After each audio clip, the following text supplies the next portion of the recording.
Horror BLE, 21 terrible scary movies we still love to watch. Although we love a good horror movie, we also love a truly terrible horror movie. Not the kind that's agonizing to watch, but the so bad it's good variety, often filled with overacting, unnatural dialogue, preposterous plotlines, silly special effects, and comically over-the-top gore. Some films were made to be campy, while others tried in earnest to scare audiences, only to fail in spectacular fashion. This is in no way an exhaustive list of all the options out there, but it's a solid start for folks looking for a laugh. Here are 21 terrible horror movies we love to watch. Plan 9 from Outer Space, 1957. Let's start out with a film that doesn't just rank among the worst horror movies but one of the worst movies ever made, period. Director Ed Wood was known for his low-budget schlock, and this 1957 film is the epitome of his work. In addition to a terrible script and sloppy editing, Plan 9 from Outer Space also uses cheap props, recycled footage, and stock scenes, and you can clearly see film equipment and scripts in some sequences. It's laughably haphazard, but there are enough chuckles, chortles, and guffaws to warrant repeat viewings of this classic alien invasion flick. Night of the Lepus, 1972. Can a movie about killer rabbits actually be scary? Night of the Lepus teaches us that no, it can't. It can't be scary when it uses real rabbits and simply tries to make them look larger. It really can't be scary when you can see some of the rabbit handlers in the frame. And it especially can't be scary when film legends like Janet Leigh, Stuart Whitman, and Rory Calhoun are doing their best to sell it as a serious film. What it can be, however, is a gloriously funny, unintentionally absurd film for nights when you need an old-school laugh. Squirm, 1976. The idea of critters burrowing under your skin can be truly terrifying. But it's important to remember that worms are small, not particularly fast, and they can't jump or fly, which really limits their potential for causing harm to humans. But somehow, the characters in this cheesy 70s creature feature constantly find ways to fall down directly onto piles of worms. If you're the kind of horror fan that enjoys screaming at the people on the screen, get ready for 92 minutes of constantly yelling, "Oh my god," just stand up and walk away, in between bouts of laughter, of course. Microwave Massacre, 1979.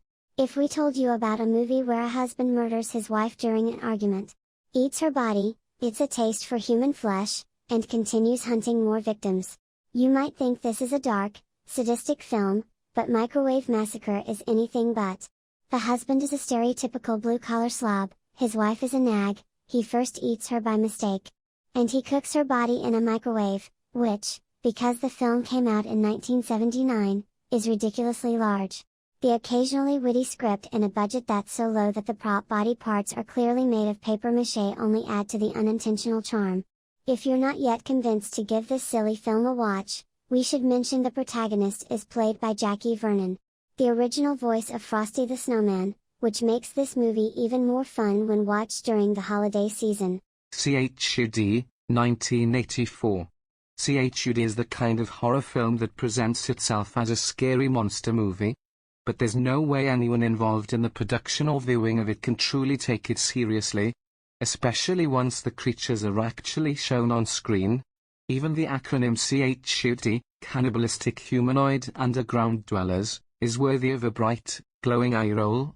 But it's a fun 80s romp with a cast that features future Home Alone actors John Hurt and Daniel Stern, as well as Christopher Curry, Kim Greist, Sam McMurray, and John Goodman in one of his earliest roles. The Toxic Avenger, 1984. The Toxic Avenger is now revered as a classic splatter film, but when it first came out in 1984, audiences weren't sure what to make of it. There's rampant toplessness, a slew of slurs and profanity, and people are shot, stabbed, crushed, burned, bludgeoned, dismembered, and disemboweled, most of the time by the superhero star. But directors Lloyd Kaufman and Michael Hertz found their silly, explicit, and often obscene niche with this film, which is credited for launching the B-movie production and distribution powerhouse known as Troma Entertainment. Chopping Mall, 1986. While most teenagers in 80s slasher movies were partying and hooking up in the woods, Chopping Mall director and co-writer Jim Wynorski pictured put his characters in a more believable hangout, the local mall. Of course, that's where the realistic elements ended, as the teens' good times were interrupted by a fleet of deadly robot security guards capable of shooting lasers at criminals and unsuspecting teens. Chopping Mall has a stiff script barely held together by classic horror tropes, but unlike the killer robots, it moves quickly and manages to make audiences laugh and shake their heads at the same time. The Texas Chainsaw Massacre Part 2, 1986. Critics and fans alike initially panned the first sequel to the 1974 horror classic The Texas Chainsaw Massacre. While the original was gritty, straightforward, and barely used any blood, the second installment was comedic, much more complex, and quite gorier. If the first film is your barometer, you'll be disappointed.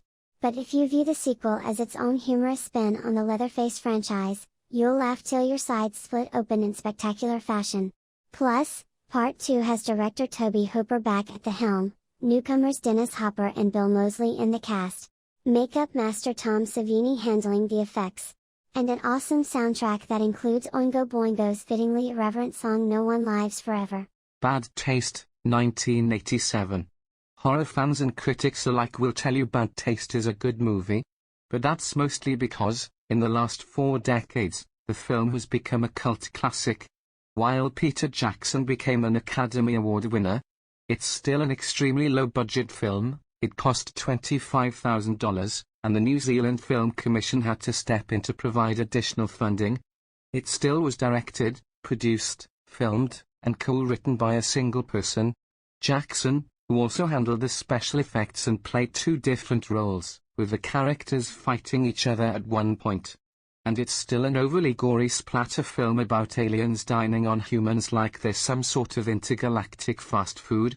But it's imaginative, satirical, witty, and downright funny at times, so we're glad this gross-out flick eventually got its due. House 2, The Second Story, 1987. The original House, 1986, was a horror film with a comedic bent that starred William Catt as Roger Cobb, a writer and Vietnam vet who moves into his late aunt's old house and is pitted against its ghosts and his own personal demons. It was generally well received, but the same can't be said for its sequel, House 2, The Second Story. With the exception of the haunted house trope, the sequel is a completely different film, this time centered on a couple played by Ari Gross and Lar Park Lincoln, but with a much sillier and more comedic tone that makes it an even easier watch. And hey, if you like the first film for its inclusion of George Wendt of Cheers, this one also has an actor from that same 80s sitcom, John Ratzenberger. Street Trash, 1987.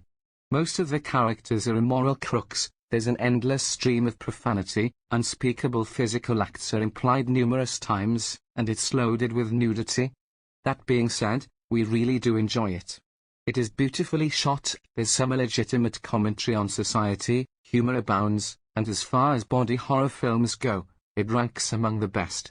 In fact, the scenes of various characters melting into Technicolor are pure gold, and some sequences could be called the greatest to exist in the genre. Killer Clowns from Outer Space, 1988. When we first saw Killer Clowns from Outer Space in the early 90s, it seemed as if kids, like us, were the only ones who could enjoy it.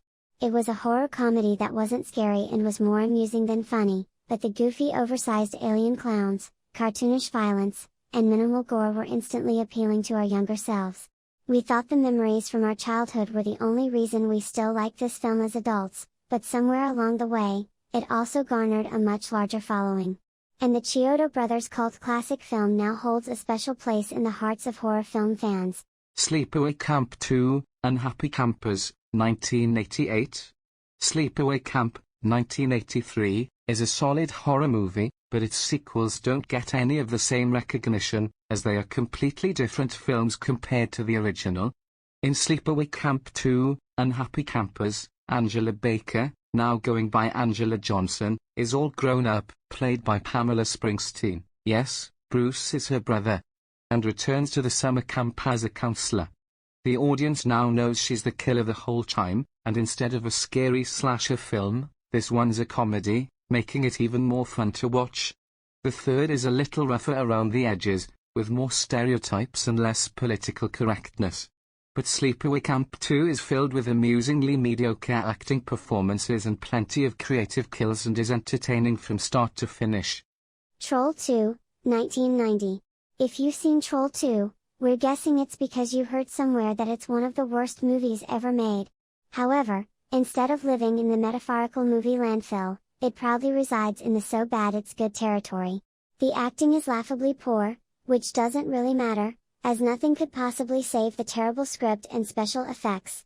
It's also worth noting that although Troll 2 is billed as a sequel to the 1986 film Troll, the two are in no way related, and there are no trolls in the second film, only goblins. Jack Frost, 1997. A movie about a serial murderer named Jack Frost, Scott McDonald, who gets in a freak car accident with a genetic research truck, becomes a snowman and continues his killing spree is not the kind of film that is going to win over critics.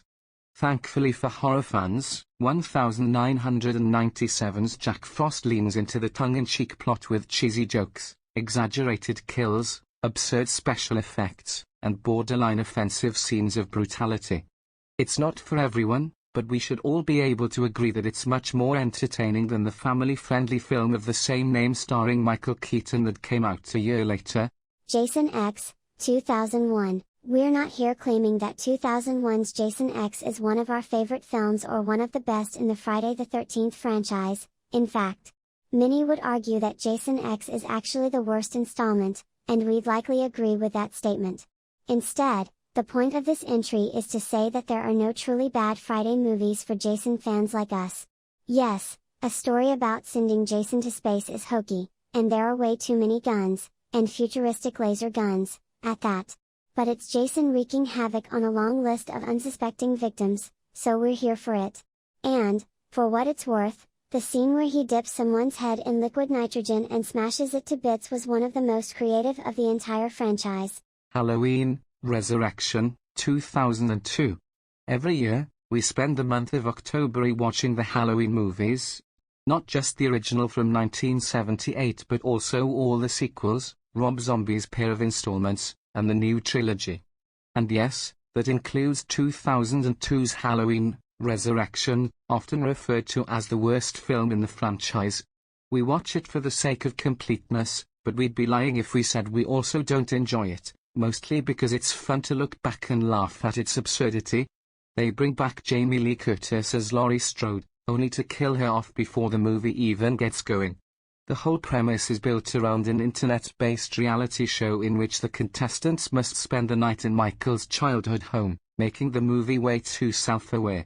You can watch it for the early internet nostalgia alone, or at least to see Busta Rhymes attempt to avoid Michael while also attempting to act. Ghost Ship, 2002.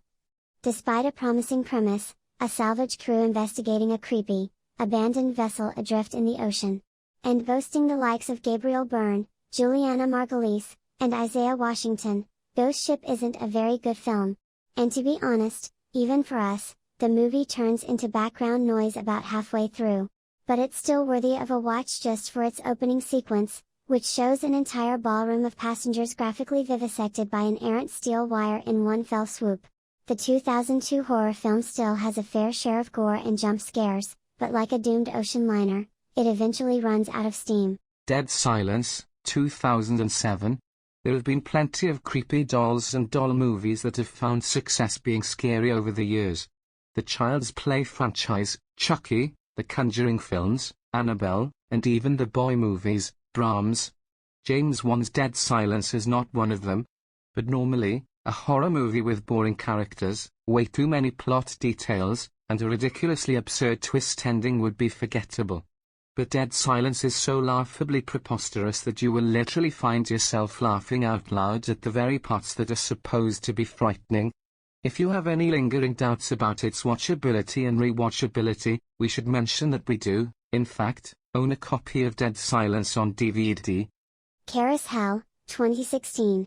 At the intersection of bad and brilliant horror movies sits a haunted carousel and one seriously sinister unicorn.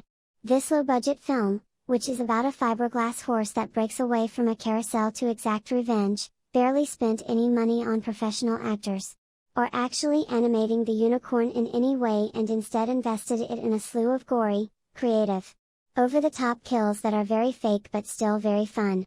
Money well spent. Well, that's all, folks. That's my line. Step aside, babe. Let a star do this. That's all! That's all, folks!